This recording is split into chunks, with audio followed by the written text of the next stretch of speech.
Mr. Newell, it's good to see you. Thank you for your chat in advance. I was like, oh my goodness, can you see? And then I said, oh, I guess you can put it up there on the social media because you know we're coming. I love it. Thank you, Mr. Newell. You're a blessing. It's good to see you, AfroEconomics members and our guests. We appreciate you. I see you, Ms. Williams, in the studio. Thank you so much for sharing your Wednesday night. Yeah, we got the royalty free or duty free, whatever it's called. The music that they had in there. This music is called chill. So if you ever wonder what chill music is, this is chill. This is chill music. According to the streaming service. They're the official. If you think this is something, you lucky I'm not playing the hut. You're lucky I'm not playing the hip hop.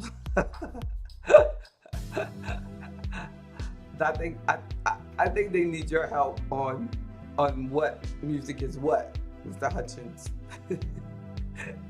A DJ extraordinaire, Hutch Hutchins. Good to see your name. Good to see you with us. Oh, thank you. Thank you. How you doing, Ms. Muhammad? At WEZH Radio. I love it. That's right. Global. Yes, we are. Global. Yes. Hip hop every night, Ms. Williams. She put it in a private chat. No hip hop tonight. Hip hop. There isn't a night without hip hop. What is wrong with you? Somebody tell her. Tell her. There's nights without that chill now. Oh my goodness. I love music and I'm tired of them giving me copyright strikes and all of that. So I just had to start with something. So we had to get it. We had to take it. It's chill. It's chill or nothing, y'all. It's just chill. I had to take it. I had to take it. Yes, indeed, Mr. Jones. I had to just take it like it was. Oh my goodness. Oh Lord. When you can, the private chat like just comes up, covers up everything. I'm gonna put y'all up there with me so that we can. I want to talk about these financial decisions tonight because I'm starting to see more and more amazing things coming, at me, and I'm so glad that members are running it by me. Right, Mr. Jenkins, I'm just so glad that when you all see these things come through, that you let me look at it. So I see this stuff, Mr. Jones. Now they have this metaverse, whole like virtual investments going on.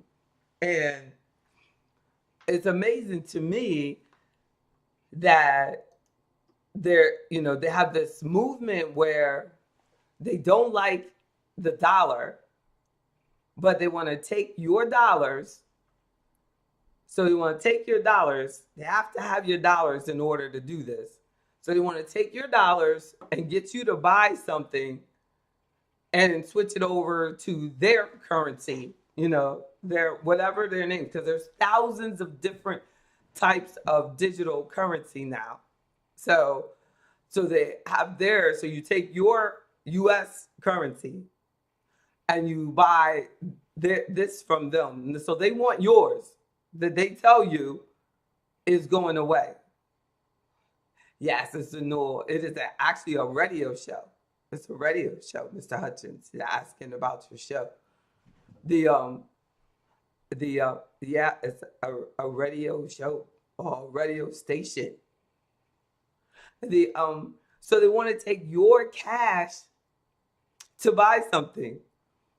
But what you should ask them is, what are you going to do with my cash? What are they going to do with your cash, Ms. Davis?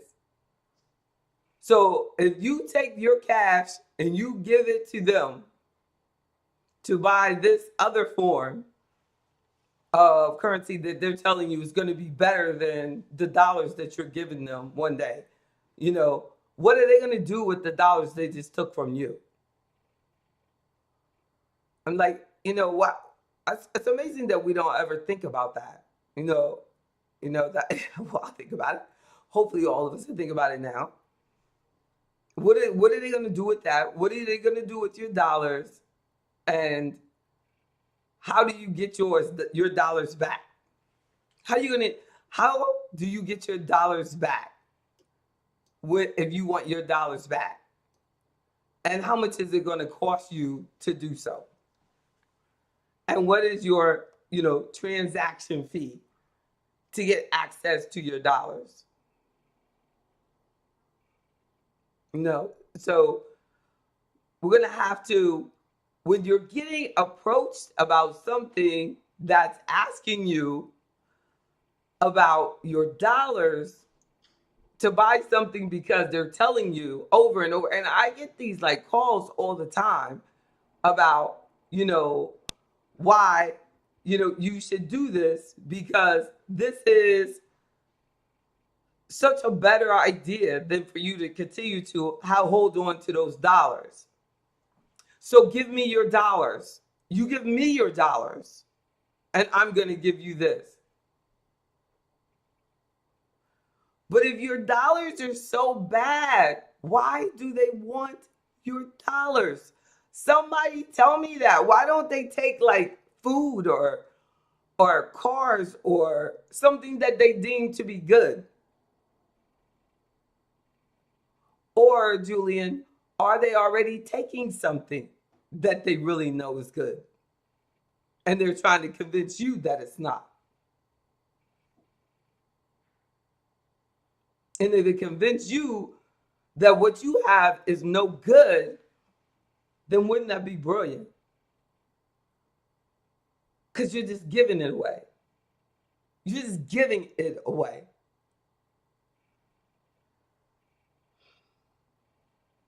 How sad would that be if you find out that you just given it away? That we've gotten to that. Like, what would make me do that? Like, put it into something, like give my money into something that I don't know anything about. They would literally have to threaten me with bodily harm. Seriously. Seriously. I would do that. I would do that if they, were like, I'm going to hurt you. And pretty much, I wouldn't even do it if they said they were going to hurt me. Like, they would just have to, I would go for it. I would go for it. They would just have to bring it. And then, but if they were going to hurt someone that I cared about, I would, and all I had to do is give them money. Like, I just give them the money, then they still didn't do it. Then I'd also beat them, but are we just giving it away? Are we just giving it away? And how long are you willing to allow them to just keep something that you could have used to pay bills, buy food, use for your retirement?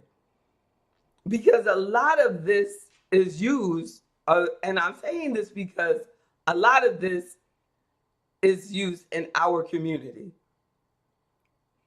A lot of these alternative currencies that are trying to convince people that this is the world, this is the end of the world, so give me your money and put it into this. No, is targets our community because they're focusing on our vulnerability.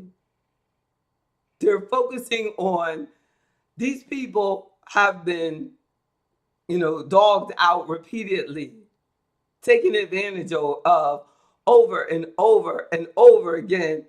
And they really don't listen to people that care about them.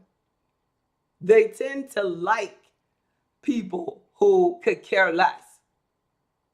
And if somebody is not robbing them and charging them and asking them to send them a cash app or right here or do this and buy this at the end of this and do that and send your money here, then they really don't like you. So you pretty much have to rob them so that they'll do something with you. That's what it's come to. That's what it's come to when they have recordings of how to approach our community. And I see it over and over and over again. Because I was thinking about it because, banking is such a big issue now. And I said, Black banks and Black people, like, we are so loyal, and we go, I hear clients say it all the time. Well, I try to put my money with a Black bank, I try to put my money with Black bank, Black bank, Black bank, Black bank, Black bank, Black bank, Black bank, Black bank, Black bank, blah, blah, blah, blah, blah, blah, blah. When has a Black bank helped us build a neighborhood? When have you driven into, what I'm saying? And the Black bank, help us build jobs, do business loans. They might do the house loan because it's really a government loan. So it's not any risk to them. So when do they do to help my cousin Ralph buy an 18-wheeler? Which Black bank can I send him to say, oh, Ralph, go to this one because they will really help a Black business? Because the last time I was on a panel with a Black business president, with a Black bank president, he shut me down. And everybody else on there was, we don't have enough Black businesses for this really to be a valid discussion because Black business doesn't matter. But if that had been a white president of a white bank, we would have been mad. How he gonna say that? How he gonna say that? He gonna say that? Oh, I saw that. Yeah, you saw that, Mr. Jones? You know what I'm saying? How you gonna say that? How you gonna say that? Exactly, Miss Ferris. You saw me on there with him. They ain't never had me back. Never had me back. Because we can't speak the truth. I get what? 2,000 subscribers. You go to where, their bank, they probably got 2 million Black people subscribing, putting in deposits. They charging fee for this, fee for that, fee for this. And if we look close enough, it's probably really Black owned. White owned. It's probably really white owned. We go deep into the money. We'll see why he can't do Black loans. So I'm sitting there and I'm looking and I'm listening to the old CEO from Chase. And he said, banks are required to have a certain amount of deposits to cover the loans that they put out. So we're giving them all these deposits.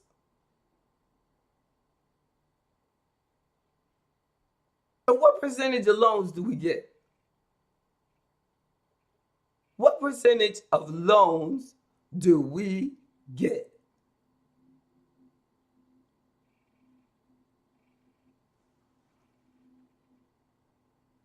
Come on.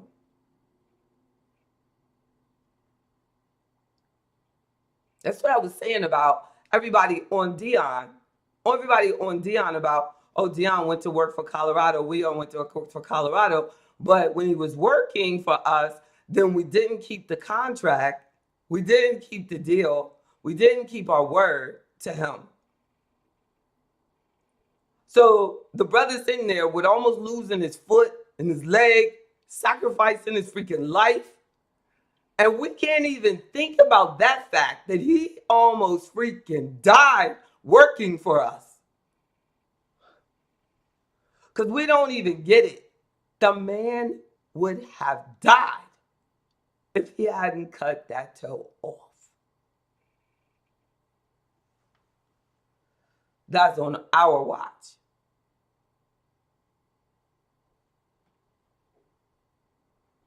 Foot so numb, any other NFL player would have been at home since the NFL. That man's foot's been hurting him.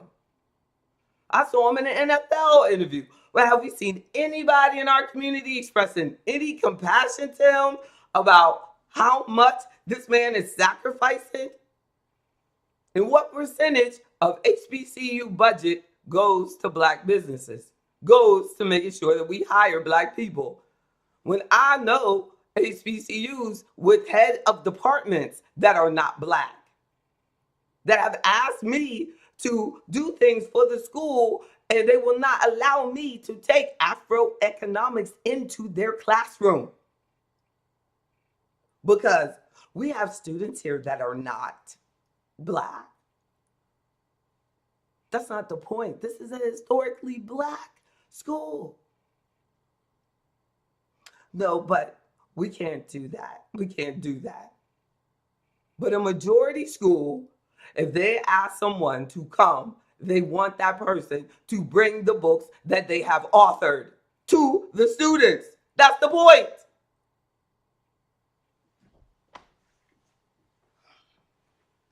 You don't want no business professional like me to come in there and talk to our people and not talk about what I do.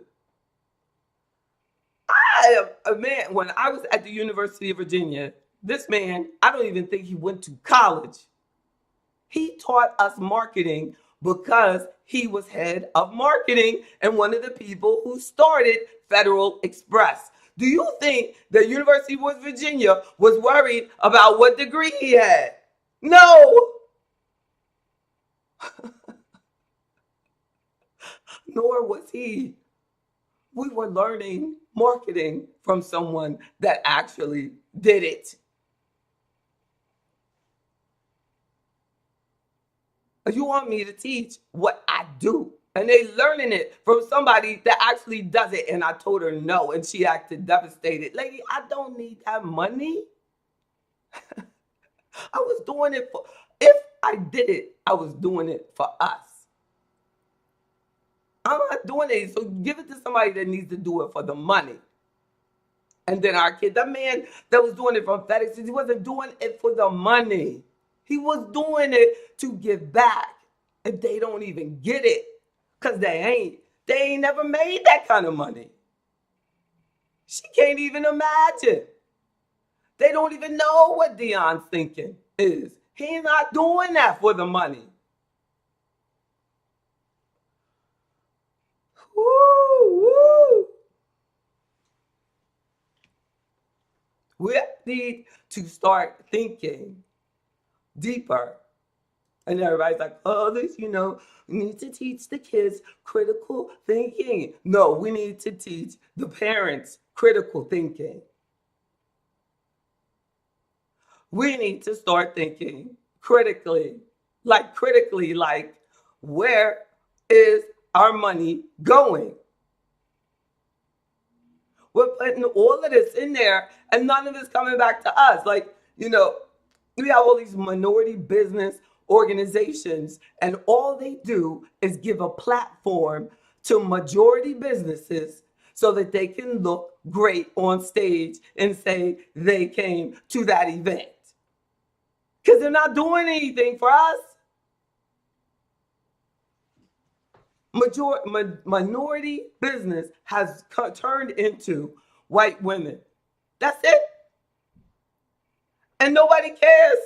Nobody cares that black men don't have a resource for starting a business. Nobody cares that black women are not even acknowledged when you talk about women in business. Nobody cares. It's just gone. And if the brothers get ignored, sisters get ignored. That's what we need to realize.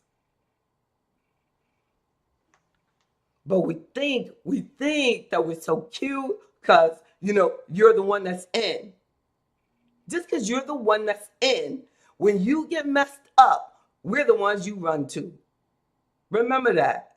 My system that I depend on is strong. The system that you depend on is shallow. Believe me. You will be running back. Don't forget.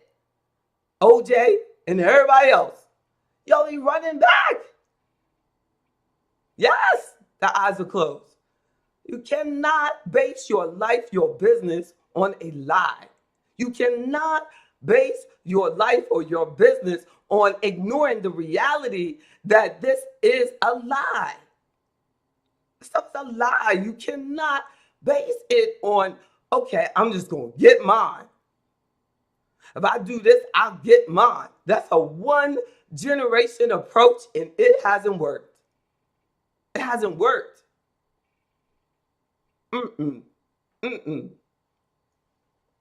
It's just, I was looking at,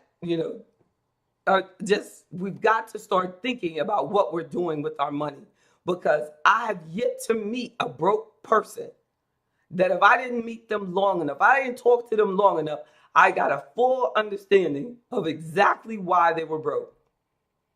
Nobody is broke by accident. Nobody is broke by accident. And ain't nobody broke because they black. We have a different level. We have a different level because we were born into disadvantage. We were born into disadvantage. But we don't have to be broke and broken down. And most of the people who are on our richest level are broke and broken down. They have no character. They have no relationships. They have no connection to their soul. And they have no future. They have no future. They have no future, no future plan on how they're going to make sure that everything about them is continued. And I saved on my phone the other day, somebody took a picture of LeBron standing there with his brace on his leg, cheering for his son. That is a man with a plan for his future. That is a man with a plan for the future. And of course he gets rejected. Of course he gets rejected by those of high status because he represents too much truth. He represents that you can be born into nothing, but you can turn it into everything. But he still had everything that he needed. Everything that he needed. I remember that time when this man said that he thought he was his dad.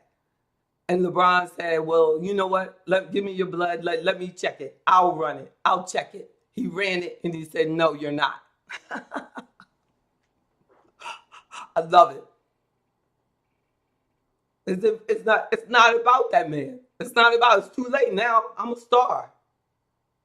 Because the man has slept with his mom when his mom was a little girl. First of all, you should be in jail because the man was a freaking pedophile. He was like, his mom was like, at 15, 16, the man was like 10, at least 10 years older than his mom in law school or whatever when he impregnated his mother.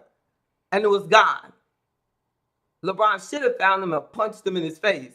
You know what I mean? He would sit there and not just shut up. But no, he has had to say something. So LeBron was like, let me get the blood. Let me check. LeBron has a plan. He said, if I put this man into my plan, it is going to do nothing but mess it up. No, sir.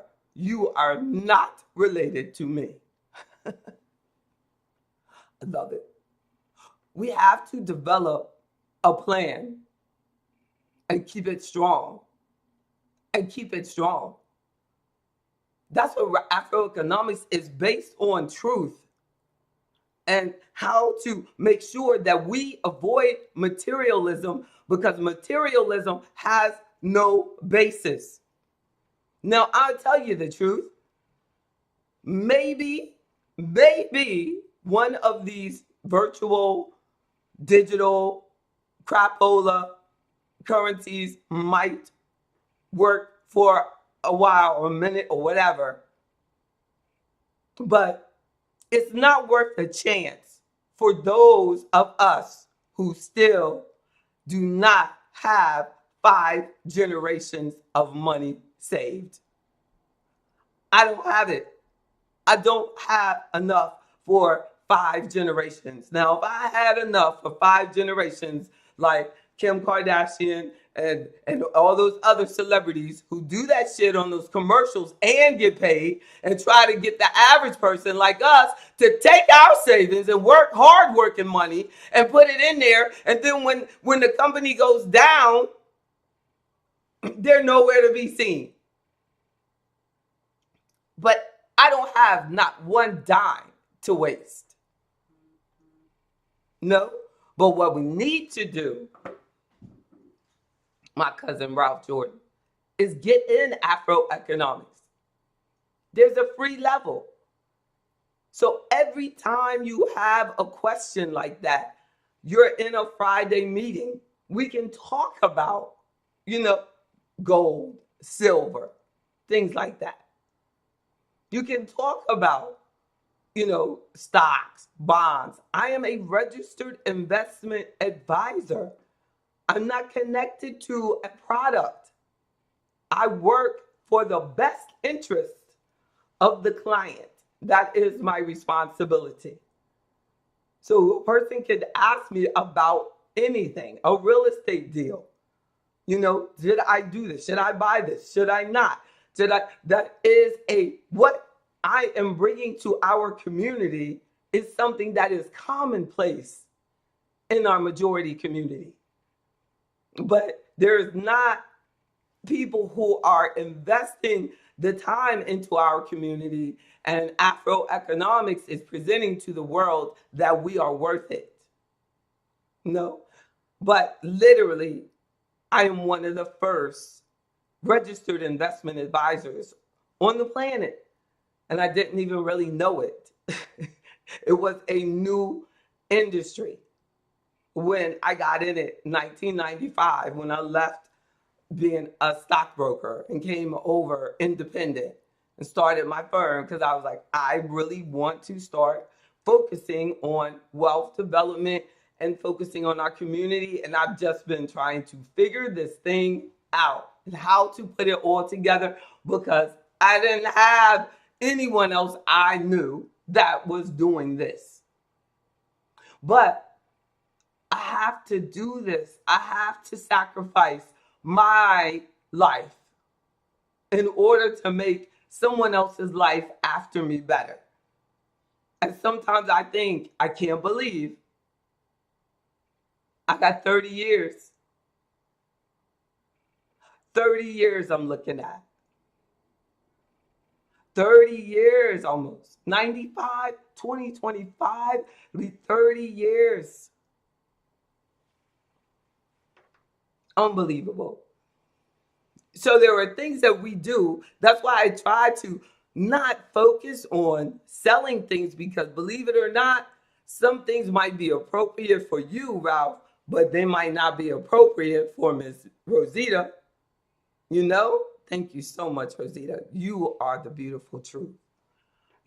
So I can't just say, like some people, when they're just salespeople, they can say, get so and so and so, because they don't have a license and they're not restricted. What I say, there's someone's job is keep an eye on her. Make sure you listen. Make sure you listen out. Make sure that she's, not doing anything crazy. Believe you me. So so I have to make sure that when I say something, I know your risk tolerance. I know your goals. I have to know when it comes to addressing your specific needs. But we can, definitely talk generally. generally and educationally, and I could share. So that's why we keep it generically on just financial empowerment. But and that's why sometimes it seems to people that they're getting more information from people that it might be so and so person is talking about what stock is hot. So you think that that person knows more than I do or some other licensed person. But it's not that. It's just that because they can't sell you that, because they cannot open up an account for you, they get the right to do that, which is amazing. But they don't see them as being harmful because they can't actually put you in the account. But they are harmful because now you can actually go over there and open up your own and do what they said. And could be making a huge mistake. Because now people can just as simply on an app on their phone make a big mistake. And that person could actually be working and benefiting from that app that you're going to. So from a legal perspective, that they have to be careful for, because they're going to get in trouble if that is found out. But that's why you've seen people like 50 Cent, Kim Kardashian, probably Steph Curry, and they have endorsed products.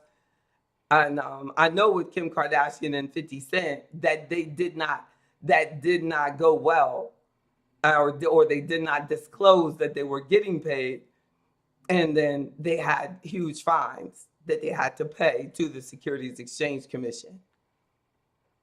It's something. So you were saying, Reverend Bozeman, about what did you say about someone going to jail? Oh, because he was in danger of playing. I was relating the story of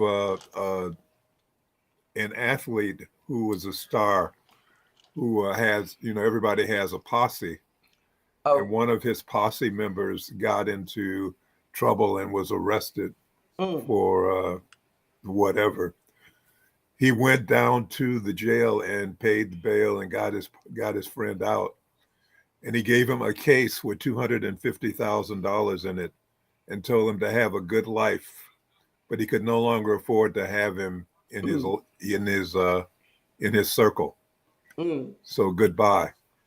Yeah. So the basis of that is you develop a plan, you keep it strong, and do whatever it takes to keep your plan going. Amen. And and I think like sometimes like people don't understand, especially like me being a business owner. Unfortunately, I've had to do that. Like I got my divorce paperwork today. And it's hard making those type of decisions where other people, they can just go on and on and on and on and be separated for years. I have to, when my husband left, I had to get paperwork signed quickly, get divorced quickly, because, I have assets on the line in a business and a lot of people depending on me. And it's like, a lot of people don't take where they are seriously. So they handle their personal life very sloppily.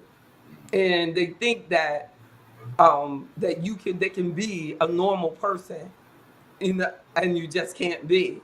Once God has, they said, to whom much is, given, much is required. Like, and that has just been my life since I was 28 years old.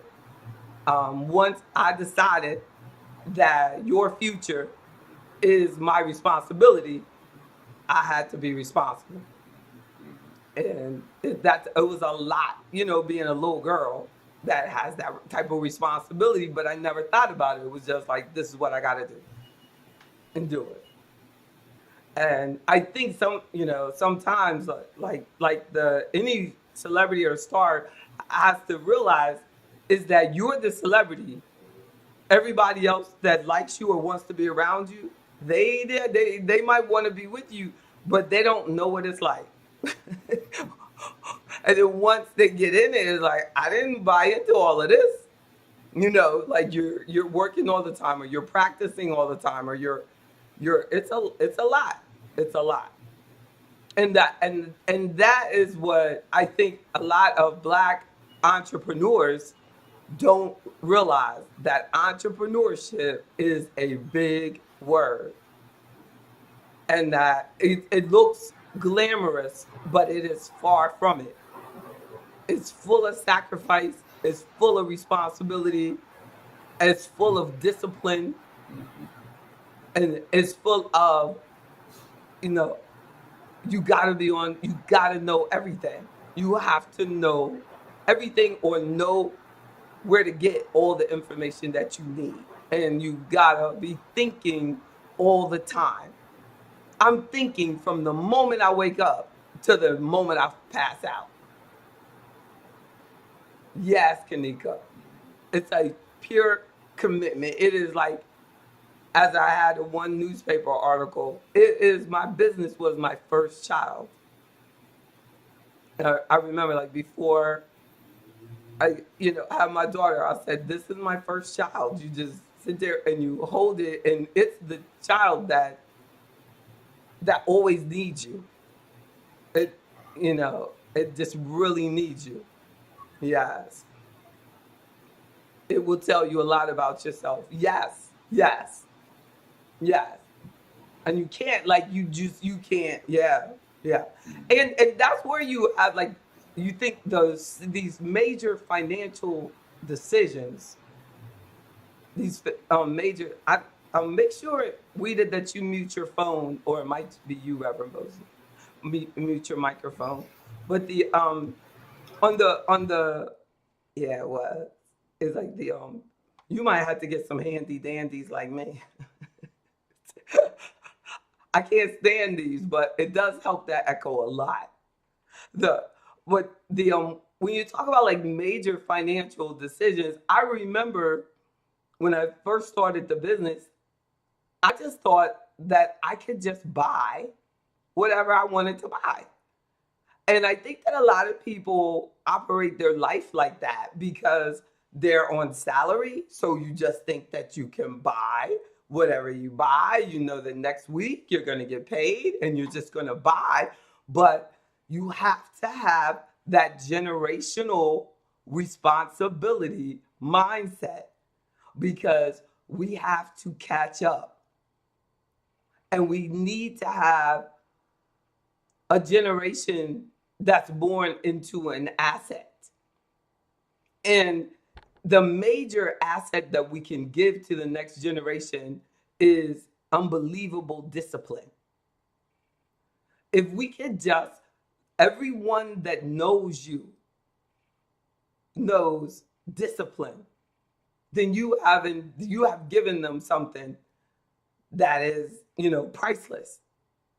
Because there's people that inherit millions, but all they remember about their parent is, they were sloppy drunk all the time. So the money doesn't give them any power, because all they do is follow that pattern, and then the money is soon gone. Or the money can even kill them because they don't have any discipline to actually turn that money into anything. So the asset is gone. So the key is, really getting that mindset of like, I would say my first is like deciding who you admire and who you listen to would be that first financial decision that you make, you need to realize how important that is. Who are you modeling yourself after? Because there might be someone that admires me and they're going to be like, well, I'm non-materialistic, but there may be another person who models themselves after someone that's very materialistic, and they think that everybody is only motivated by buying stuff. But mine, I'm more motivated about health and building assets and making things better, like just building. I'm more of a builder. Like I see life as like a tower. Just build and build and build. That life I see Reverend Bozeman as better than he was than he was 20. Some people think that 20 is your best life ever. I mean, there's really people like that. Like really think that the best of your life is there and that and you have nothing else to offer, when you get older. So they get, the older they get, the less they share with the world. And it's so sad. So they're not giving anything. Like, I had someone today that I was in our meeting with, their one-on-one, Ms. Golightly, and she was like, that Reverend Bozeman is very intelligent, and nobody said that about him when he was 20. Probably. I don't know. I didn't know him then. But you know what I mean? They probably didn't say that. Like, he was probably looking at girls and all, like, like, ooh, what's your number? Like, it's like sitting down. But it's, that we develop over time. I know Mr. Jones, you like, she ain't say that about me. I'm gonna get her Miss Goldlight. You like, they stop. So Reverend Bozeman's so smart. I know. I know. I was thinking that too. She never said that about me. So he's the smartest one. Well, you just go on over there to the YouTube channel Arise, and you just go over there. Exactly. He said he shares a wise perspective consistently. All right. Here she goes. Arise. You're at the wrong address. ARR. Let me send him a forwarding address. It's so sweet. They are so sweet. Yeah, exactly. He just offers. So, but if you're not listening to someone that offers a wise perspective, you're gonna mess yourself up. So your first thing is to make sure that you're getting insight and the direction from someone worthy, that you're listening to the right person. But what happens a lot, and y'all gotta admit it, that a lot of times that if a person's not saying what you want to hear, you'll like, what will you do? If they're not saying what they want to hear, like, they'll change the channel. They'll be like, JB done made me mad. I don't want to talk to her. They would cancel the next appointment. I am sick of her. She think I'm going to be, look, I know. I started to name tonight why I still drive my 2011 Jeep Wrangler. I was like, then nobody will show up. Y'all, I'm going to tell y'all, that Wrangler is the bomb. But there's some wisdom in that. But I remember when I used to have a new car all the time. And I know that there's people still doing that. I mean, like, it would, like, seriously, Mr. Jones, my car might need an oil change. I would just get a new one. I was like, this car, oh my goodness, it's time to get another one. What were you going to say, Ms. Davis? Like, oh, I thought you were going to say something. I mean, it's just like, I didn't know, but I got that really because my parents switched cars a lot. They really didn't stop. Like even now, my mom, if she could, she stopped driving recently. She would switch cars every year, every at least every 2 years. Just switch, just switch. Like I'm sick of this.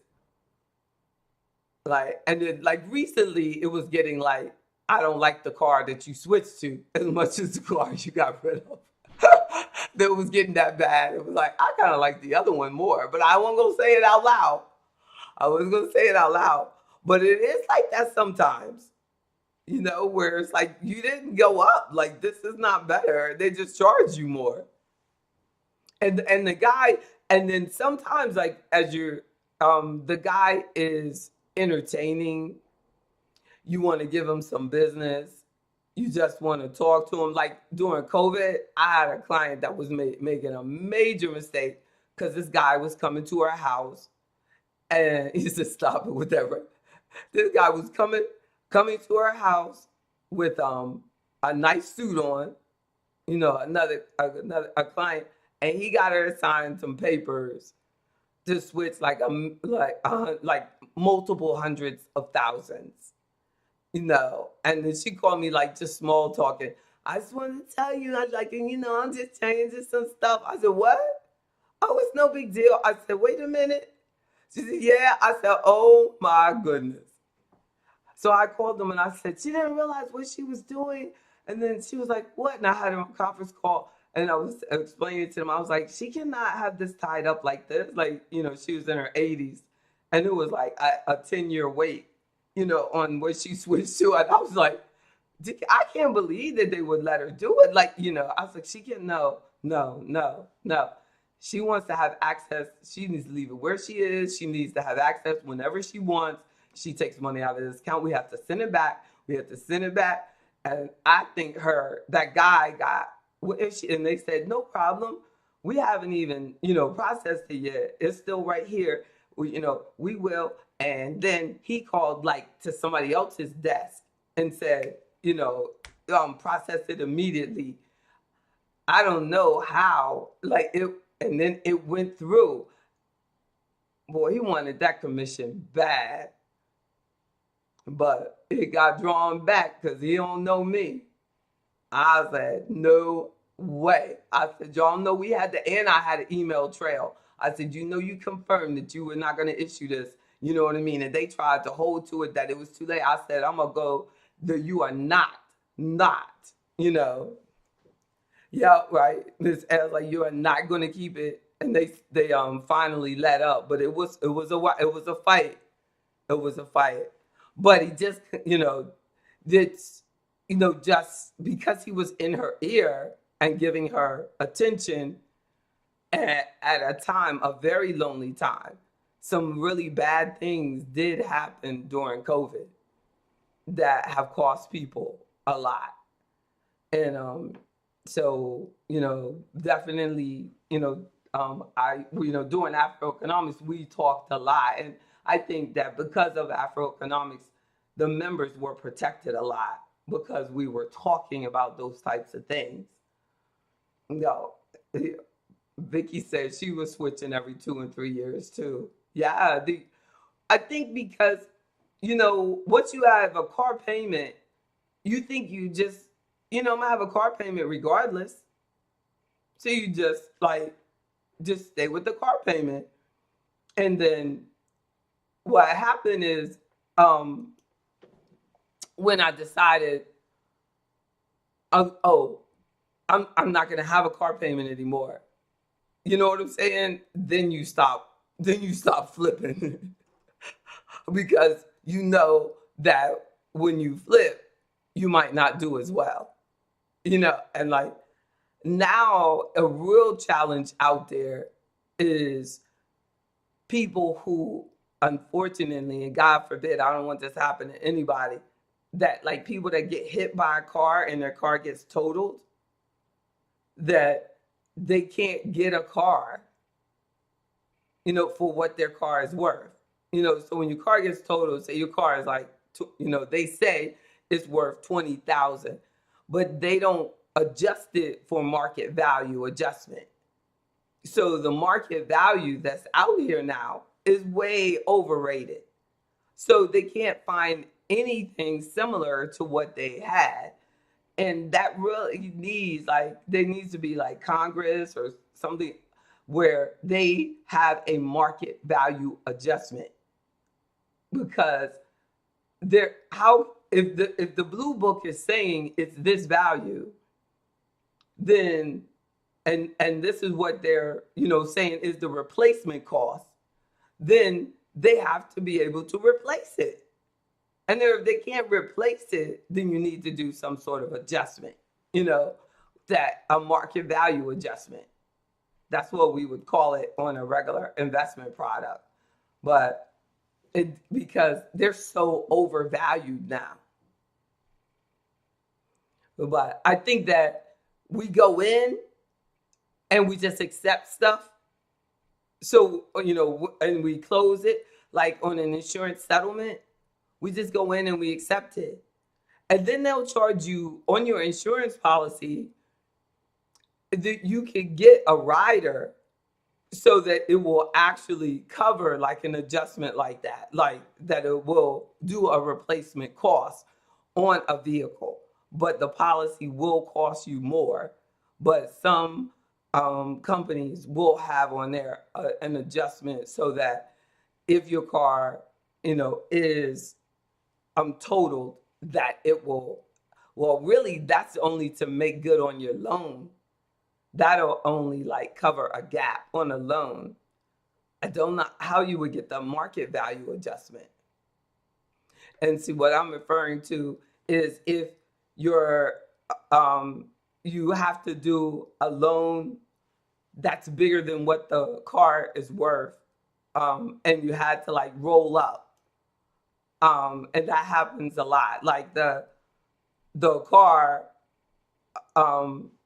was 11,000 was owed on the car. Yeah, the gap insurance and gap insurance rider, a gap rider. And then you would need a new car because that car got totaled, and then it wasn't worth that 11,000 that was still owed on that car. So they said it was worth 8,000, but you owed 11. And that probably owed 11 because a 3 came from another car that had the same problem. And that'll start happening when especially if something, and generally it's because something got totaled and they didn't give you enough and you had to get a loan that was bigger than the money that they gave you to get the next car or something. So you have a gap in the value of the car and the loan. So they will pay in that gap coverage. Yeah, exact. That's when they say you're underwater. And you can do that. And a lot of times they use underwater for the house. So if you're underwater, in a car or a house, it is not a good thing. Because you just have, but a house is a lot easier because you can wait it out, I guess. You could just, the house generally would go up. The car usually goes down, exactly. So it's not, you're going to go under it. You're going to drown with the car. One time I had this couple, and the gentleman had a BMW, and it would not work, but he still owed payments on it. And he was trying to hide it in the back of the house. And I was like, well, you might as well just let him come and get it. You know what I mean? Because it's just not going to get any better. And I was like, because he didn't have the money to get it fixed. And he was like, it's going to cost about $5,000 to get it fixed. And, just hiding it, it's just getting it worse. And then you got the penalties and all it, that are adding up, and the interest. I was like, at least you got to stop the bleeding. But, as hard as it feels, like you've got to get yourself in a situation to join something like AfroEconomics, where I can help you because I don't have any problem talking to them. I mean, I've even had business owners, members that I will call and get it settled. I've saved many business deals. And so it's about like just, getting, someone that I know. And then probably because I've been doing this for 30 years, I know, I know the conversation. I'm comfortable with the conversation. Like get somebody to help you. Amen. Exactly. Chris said about 25 years ago, I had a friend that was behind in car payments and hid his car in her garage from the snatch man. You are such a trip. You are scandalous, Chris.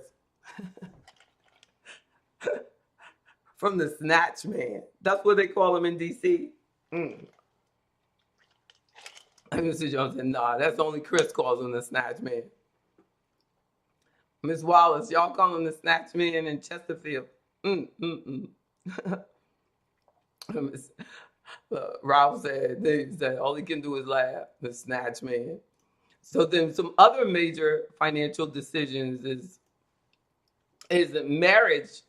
And we kind of briefly talked about that. Like marriage is a major financial decision. And I think that, that people just don't realize how important it is financially. No, we think of it as really only emotionally. I know I'm guilty of that. Like I only think of it as a love perspective, and you would think that I would think of everything financially, but I don't. Like, but I bet I would if I did again. Look, but you're gonna have to be a fast runner if I ever get married again. A heavy lifter. Then you'll be like, Lord, I can't catch this woman. Or like, buddy, I catch you at that 100. And we'll be like, woo! No, but it is definitely a major financial decision. And we need to know each other's financial approach and how we approach money, what your goals are, how they see it. Like, and then, because we assume too much about things. Yeah, Ralph said these new car prices are ridiculous. Yeah, but you might marry someone or think about marrying someone and they don't think the car prices are ridiculous. They think it is a vital part of life. Like my mom, my dad, no way. He didn't think a car, not at the end. Not since at the end, but as he got older, my dad didn't think a car was important. But my mom. I have a friend who's involved in prenuptial negotiations. And the prenup is fine, but her problem is that he has some debts that are hanging out there, and she's afraid that the prenup's not going to protect her. Because once she's married, then his debts become her debts. And so she's insisting that he has multiple properties, but not a lot of cash. So she's insisting that he sells one of his properties and pay off all his debts. Nice. So that it's all free and clear. Otherwise, it ain't going to happen. Good for her. He probably won't marry her. Like, not if he really has his money straight. If he does that and he marries her, she should be careful. Because the guy that really has his money straight, he's not gonna listen to a woman tell him to do nothing. Like, you know what I'm saying? Unless it's me. Like, his financial advisor. But the man that really has his money straight, he'd be like, that woman ain't gonna tell me to sell that house. But unless he's like really got some issues and it's gonna benefit him greatly, you know what I mean, to get married to her. Like, and he's mature enough now to realize it, and then she shouldn't be doing it. Exactly. But like, yeah, and there could be that, like, if he does it, like, but really, she's probably telling herself, I shouldn't do this. Yeah, yeah, You I know what I'm think so. saying? And she's Yeah, hoping that he backs out. That's why I'm like, if he does do it, she still might not, it's still, she might not win. Because he was like, oh, okay, yeah, girl, sell that thing. Because I want the whole thing. And she was like, well, that was too easy. Let me see. She ain't ready. Exactly.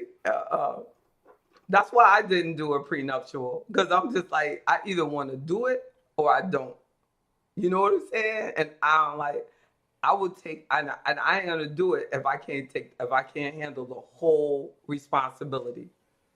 And if I can't, I mean, like, and I don't know, that's probably, but pretty much that's the way men do it. Men see it.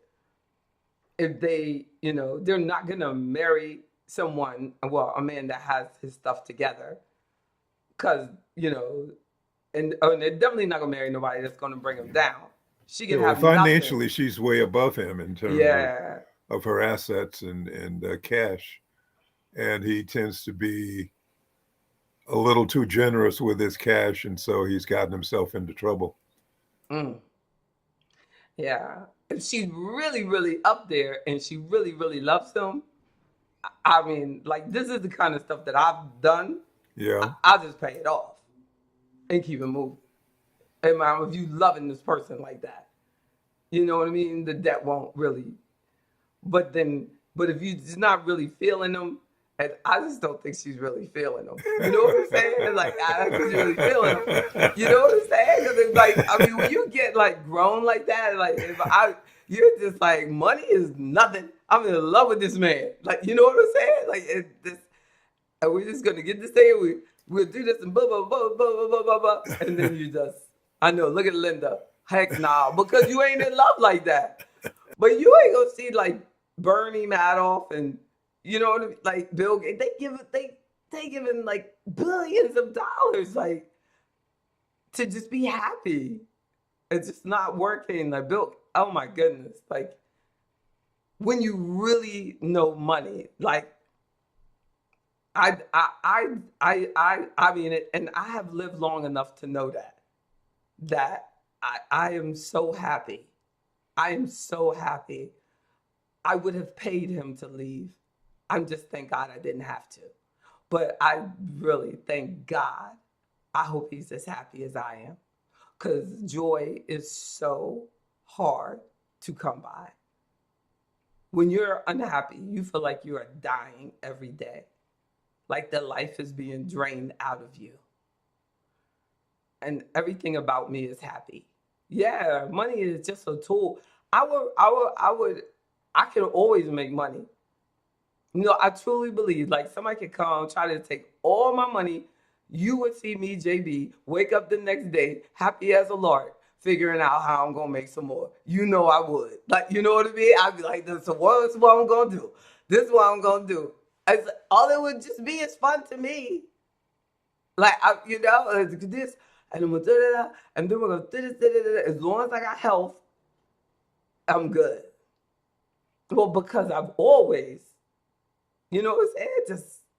It's just fun, right? Kelly Clarkson pays $45,000 a month in child support, $100,000 a month spousal support. She wanted out. Poor Kelly. And a one-time payment of $1 million. Look, that's kind of offensive, Kelly. You only had to give him $1 million. Look, she only want people to know.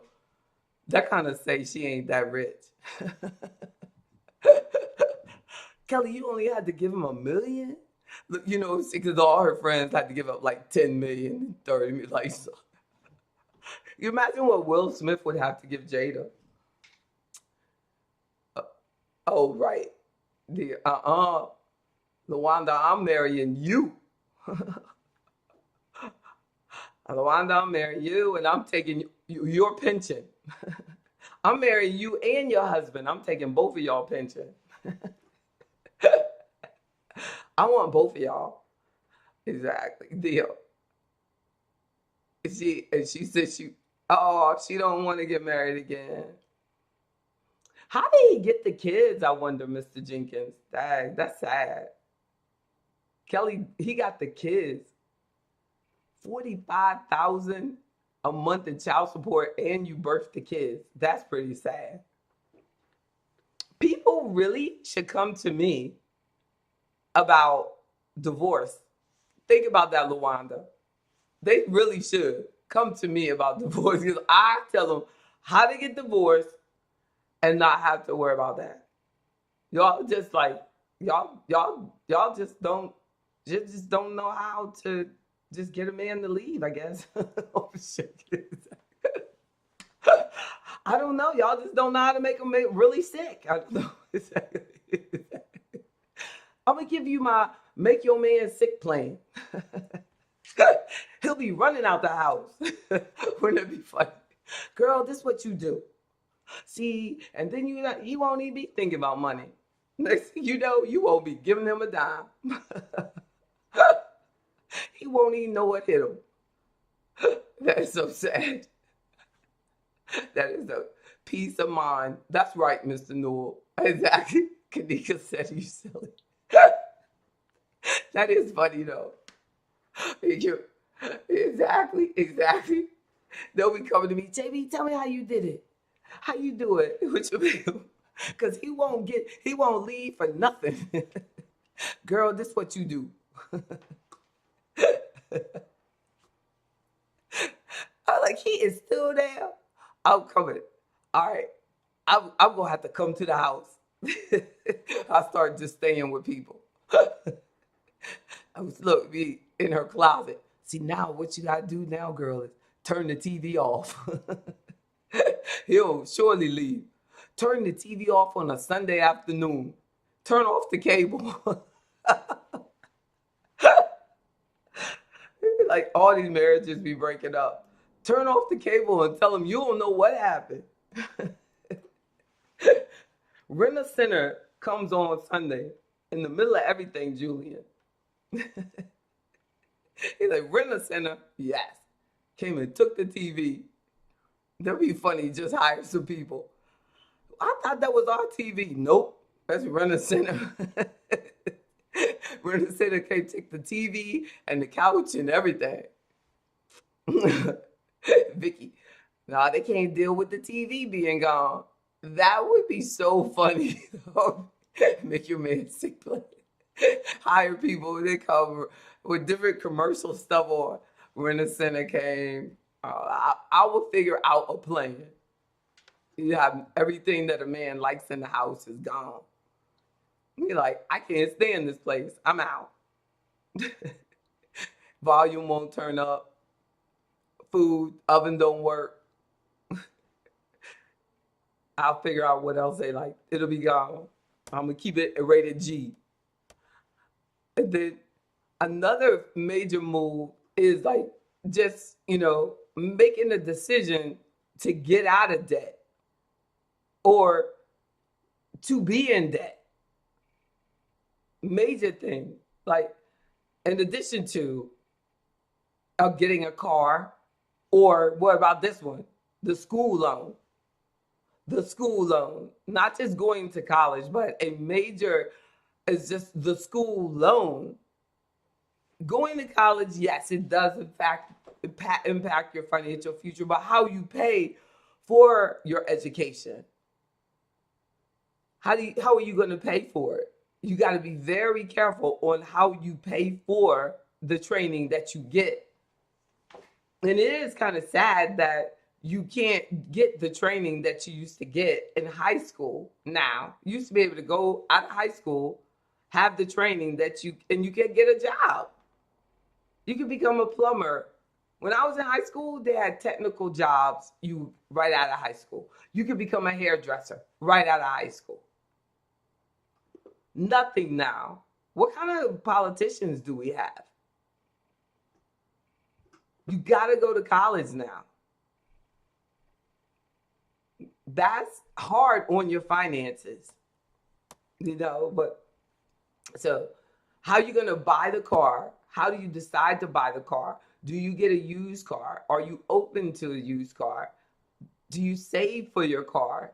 But if you save for the car and making a decision to buy a car versus having a car payment has really been a big decision and a huge decision for me. It has been, I think, one of the smartest financial decisions I've ever made, to just get out of, I haven't had a car payment in probably 10 years now. We shouldn't, and I thought that was like what we're supposed to do. That is just a basic part of life. And we don't have to do that. No. Save up and buy the car. Save up and buy the car. And there's people that do that. Yep, brand new car, save up and buy the car. Yep, you might change what car you want. Yes, indeed. You might be in a Jeep Wrangler, but it's your car. Yeah, but when I really thought about it, I was like, this is the car I always wanted. I was driving the Benz because that's the car that people always wanted to see me in. But the car I always wanted was the Wrangler with the top off, with my hand out, waving. That's the car I was wanted. That I could take the top out. That I could hook my motorcycle up to it with the big tires. I'm living my best life with the car paid for. With that $1,600 Mercedes payment, $1,600 a month. And that was 15 years ago. I had a $1,600 a month Mercedes payment. For the car, the truck was $800 a month. The other Mercedes was $500 a month. One time I had $3,000 a month in just car payments. I was like, my garage is like a man's toy store. I had like a van, my Harley Davidson, a trailer, the van to pull the Harley Davidson, all this stuff, and the Mercedes S500, the Mercedes ML, the Lexus SUV, and crazy. None of it did I care about. Now, I can't even tell you how happy I am every day when I go out there and look at my Wrangler. My only desire is that it start. Dear God, please let it start. That's it. And it's stick shift. So if it don't start, I get enough people, we can get it started. Right, Ms. Davis? Just get it out there. Let's roll this thing. Shake that gear. Put it in second gear. Get it started. Put it in second gear and let it roll. Buying that house. Be very careful about buying that house. Which house? Does everybody need a house? No, everybody does not need a house. What you need in your life is not determined by your mom. It's just not. Everybody does not need that. There's so many scenarios where I can show you that you can become a multimillionaire without a house. They got billionaires like Kanye West, but I don't know. He just got married again, didn't he? I think he really got married, or at least he's getting engaged or something. I don't know. But he didn't have a house. I don't think Elon has a house. Musk, talks about, I think he lives in his rocket. But just because you don't have a house doesn't mean you don't have any assets. A house is just one thing. It's just one thing.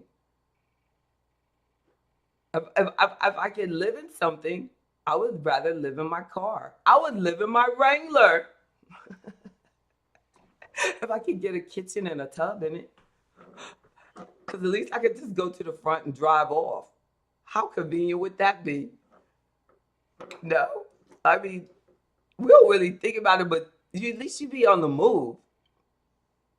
How's this like, there's a point where you don't, you know what I mean, your needs will change. Like you don't have like people, there's a point where people have 5 kids, and then there's a point where all your 5 kids have their own house. And you still sitting there with a house for 5 kids, paying all that money for that 5-kid house. Be careful. Talk to me. These are major financial things to think about. The bank does not own you. They don't tell you what you're supposed to do. You a woman. You're a man. Like, you know, one lady, I was telling y'all about this lady, and she was like, she didn't like this guy because he was renting. And he had been through a divorce, and he's got an apartment and left his ex the house. And she was like, you know, he's renting. And I was like, I don't see nothing wrong with it. She was like, but he's renting his apartment. I said, but that does not mean he's broke. She was like, well, I don't know. Like, I said, well, if you like him as a person, that's way more important than if he's renting or not. Like, because that doesn't really tell you anything at all. At all.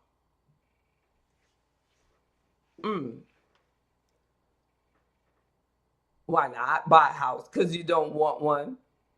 You know, the guy doesn't want one.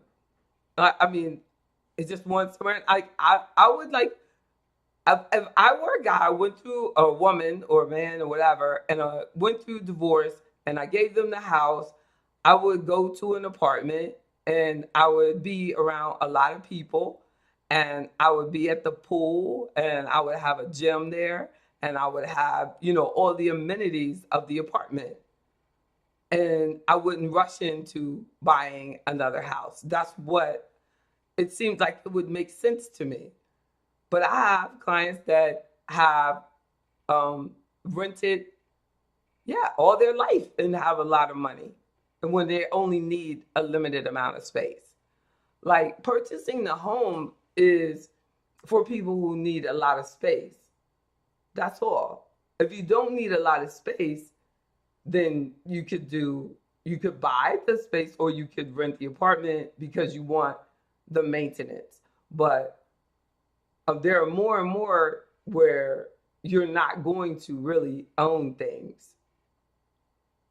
Where I think the ownership or the mortgage payment is associated with status, Kanika, right? Because a lot of times they really don't even own it. They're just making a payment. And and they want like to, you know, show people that, like, but there's not that much difference between that person who's making that mortgage payment and the person that's renting and investing their money, except for the person that decides to, you know, to do the mortgage, that their investment is in that real estate, and the person who actually is renting but is investing the difference in having to maintain that house could actually, if they're investing properly or have a good investment advisor like myself, they could actually come out ahead. There are many studies that have been done on that because residential real estate hasn't outperformed the investment market over the long term. So, you know, from an investment perspective, they could do better. No, but, you know, we're not told that. So in the majority community, their homes are a smaller percentage of their net worth. In our community, our homes are a huge percentage of our net worth. So that has actually brought down the wealth of Black wealth, because we fall in that trap of doing all those government loans for way too much money. And so what happens is, because our mortgages are so big, we can't invest. Where the white community, more likely to inherit money also, is going to pay down, their payment is smaller, and they have more money to invest. So they end up with more wealth a lot of times just because they have more money to invest. And the investment market, if it continues to do what it has done historically, they're going to outperform the residential market. So they'll be richer. And then they'll look at black wealth versus white wealth, and they'll say, whoa, white people, they're so much better. But it's because we always have these black people on the panel, like that black banker, and he's like, you just need to make one move. Remember that? One move, one move, one move, and this will change your whole financial life. So I'm like, okay, what's it going to be? And he said, buy a house. I was like, oh my goodness. No, he did not say that. I thought, I do not agree. Lord, that whole place blew up. Then it was like a bomb went in there. How you going to not agree? I should have said, how you going to act so pompous? You know what I'm saying? You know, how you act so pompous? How are we going to act like the very people we complain about, we don't have any problem acting like that? Well, I don't even see anybody acting like that but you. That would have been funny if I had said that. What is this called? Black supremacy?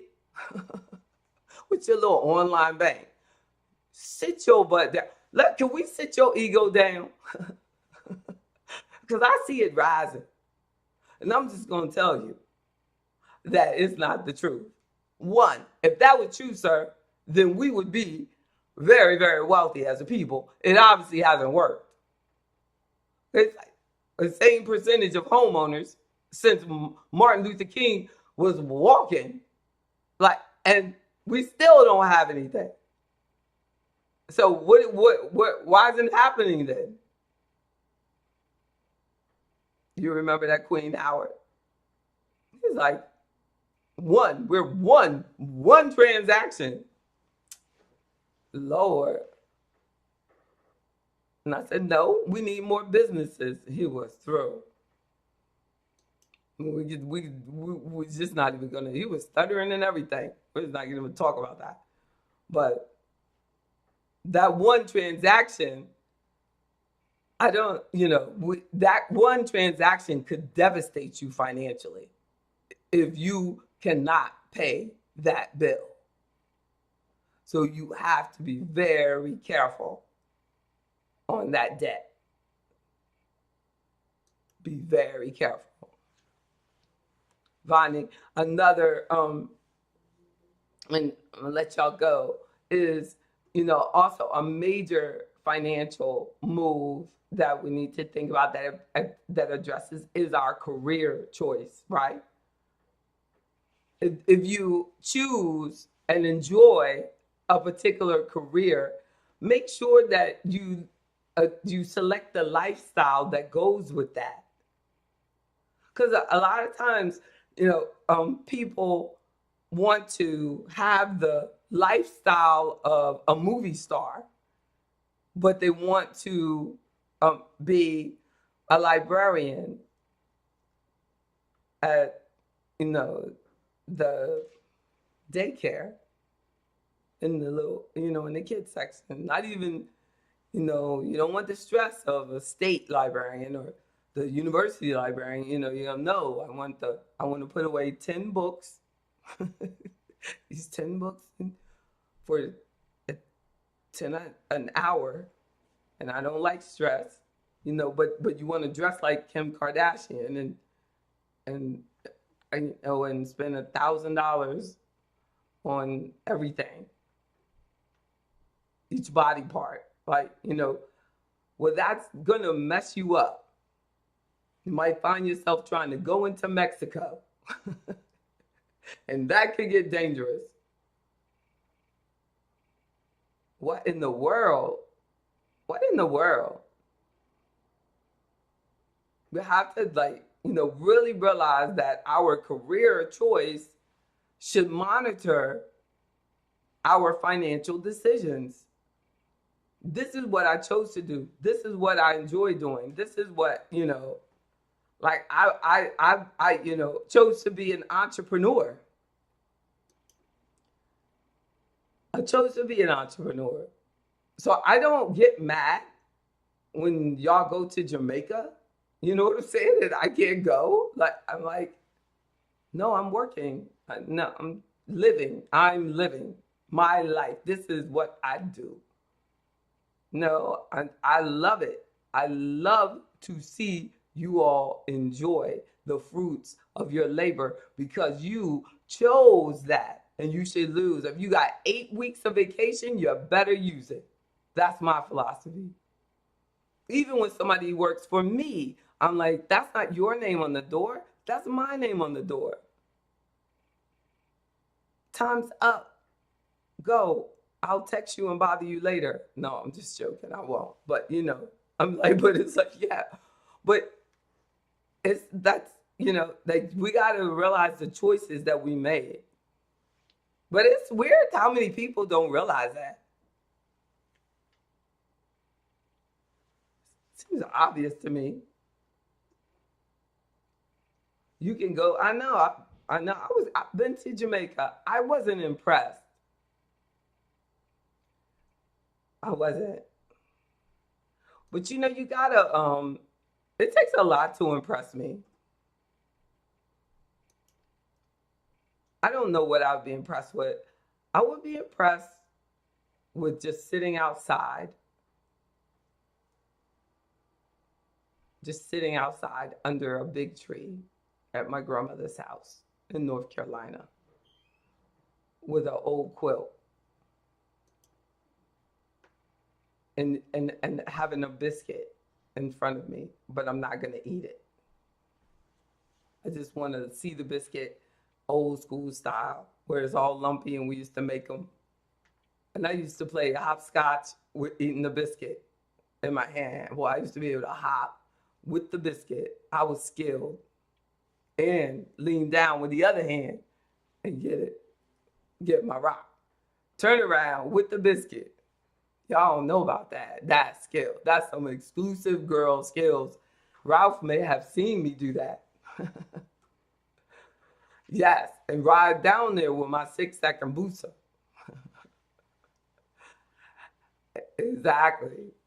Ride down there on the booster. Now that, and see, all of that's paid for. And to see my mom, and he said, I have, exactly. And I just want to see my mom come out the front door and see me on that bike and hear her say, girl, you going all the way down here on that bike. Oh my goodness. Yes. That's everything. But everybody has to know their everything. To know, right? Oh, that's so positive. I know it was amazing. He said he remembers me playing hopscotch and King of the Rock. That's my cousin. That's our cousin. I used to play with his sisters. No, I used to play with Ralph, actually. I'm just joking. He's younger than us. So it was amazing to him because he was so little that he would just sit there and look at us. That's so sweet. He was sweet. That's so good to see you, though. Yes, right? It does. All these months, Queen Howard just became my Facebook friend. And then you need to come back to Facebook, Mr. Jones. Thank you, Mr. Jordan. It's so good to see you. It's so good to see you. I'm going to tell you, Ralph Jordan Sr.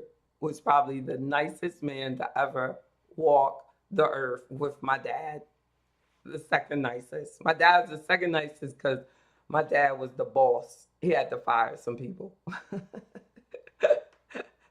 I'm not the first nicest either. My daughter is first nicest. I'm second nicest because I've had to fire some people.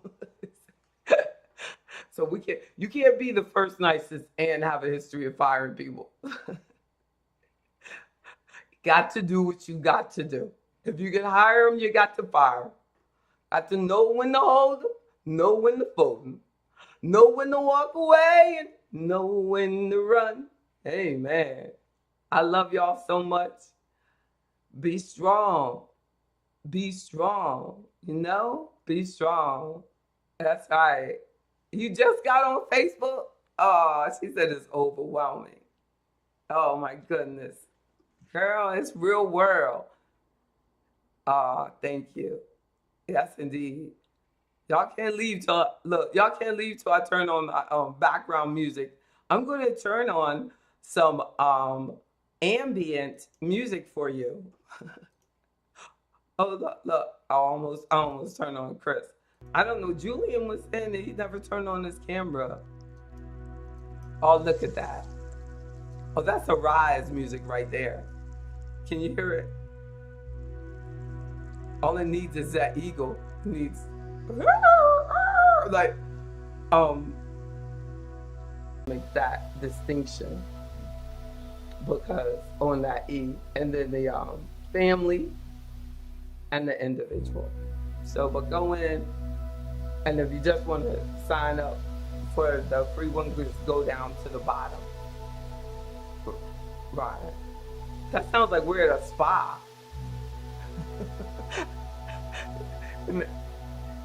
Make you want to, I don't want to say. I'm not gonna say. Look, but this is hip hop.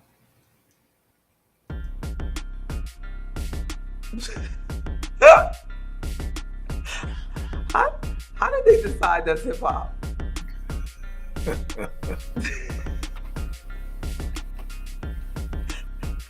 Don't it make you wanna? Don't it make you wanna? Oh, I'm sorry, LaWanda. I switched your sound.